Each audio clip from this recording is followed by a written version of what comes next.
मरचू जंगल से लकड़ियां काटकर बाजार में बेचने गया, लेकिन उसे लकड़ियों के अच्छे दाम नहीं मिले। इस पर मरचू ने कहा, अरे भैया, इतने कम पैसे, इन पैसों में तो 2 वक्त का खाना भी नहीं मिलेगा।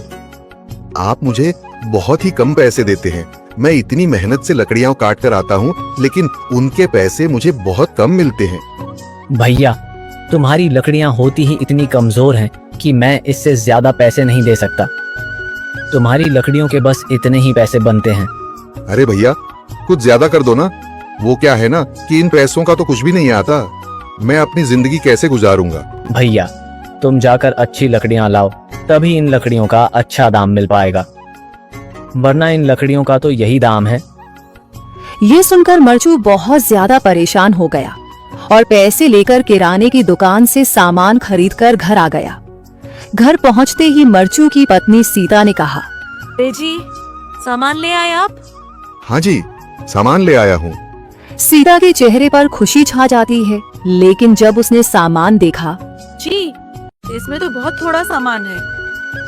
हाँ सीता, मुझे पता है कि यह सामान बहुत थोड़ा है, लेकिन मैं क्या करूं? मेरे पास जितने पैसे थे, मैं उतने का ही सामान लेकर आ गया हूँ। इस तरह हमारा गुजारा कैसे हो पाएगा जी? आपको तो पता ही है कि हम कितनी मुश्किलों से गुजारा करते हैं। हाँ हाँ, मुझे पता है, लेकिन मैं कर भी क्या सकता हूँ? मेरे पास इतने पैसे ही नहीं कि हम एक अच्छी जिंदगी गुजार सकें। इतनी मेहनत कर रहा हूँ, लेकिन फिर भी मेहनत का फल नहीं मिल रहा। इतनी मेहनत से अच्छी लकड़ी काट कर आता हूँ, लेकिन मुनासिब दाम नहीं मिलता। मैं तो बहुत परेशान हूँ। क्या करूँ? कहाँ जाऊँ?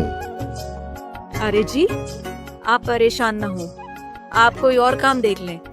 मैंने कई बार काम तलाशने की कोशिश की, पर किसी ने भी मुझे काम नहीं दिया। ये सुनकर सीता भी काफी ज्यादा परेशान हो गई। मरचू से सीता की परेशानी नहीं देखी गई। उसने अपनी पत्नी सीता से कहा, मैं फिर से जंगल की ओर जा रहा हूँ। अरे जी, अभी मत जाइए ना, वैसे भी शाम हो रही है। आप कल चले जाइएगा, अभी मत जाइए। ठीक है, अगर तुम रोक रही हो तो मैं नहीं जाता। मैं कल चला जाऊंगा। इसके बाद मरचू गांव में घूमने के लिए चला गया। तभी उसे एक आदमी मिला और उसने कहा, कहाँ जा रहे हो भैया? और सुनाओ, क्या हाल चाल है? जिंदगी कैसे गुजर रही है? अरे भैया, तुम्हें तो पता है कि लकड़ियां काटकर कैसे गुजारा होता है। हाँ भैया, तुम सही कह रहे हो। और आसपास के जंगलों में अच्छी लकड़ियां भी नहीं है। इसके लिए तो जंगल के अंदर जाना पड़ेगा। पर जंगल के अंदर तो काफी सारे जंगली जानवर होंगे। मुझे बहुत डर लगता है भैया, मैं जंगल में कैसे जाऊंगा? हाँ भैया, जंगली जानवर तो होंगे, लेकिन अच्छी लकड़ियां तो वहीं से ही मिलेंगी।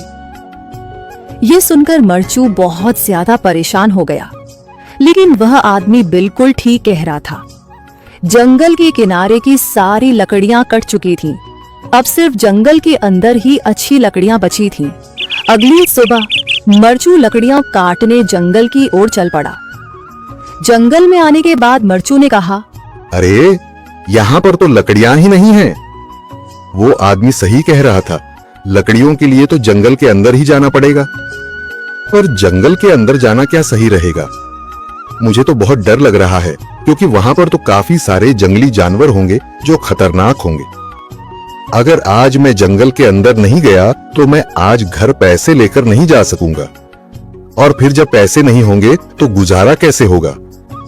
मरचू जंगल के बाहर खड़ा सोचता ही रहा और फिर उसने सोचा, अरे, यहाँ पर भी कोई मजबूत पेड़ दिखाई नहीं दे रहा जिससे मैं लकड़ियां काटकर घर ले जा सकूं। लगता है और अंदर जाना पड़ेगा। यही सोचकर मरचू जंगल के अंदर चला गया। अंदर जाने के बाद उसने इधर उधर पेड़ देखे, पर उसे कोई भी अच्छा पेड़ दिखाई नहीं दिया।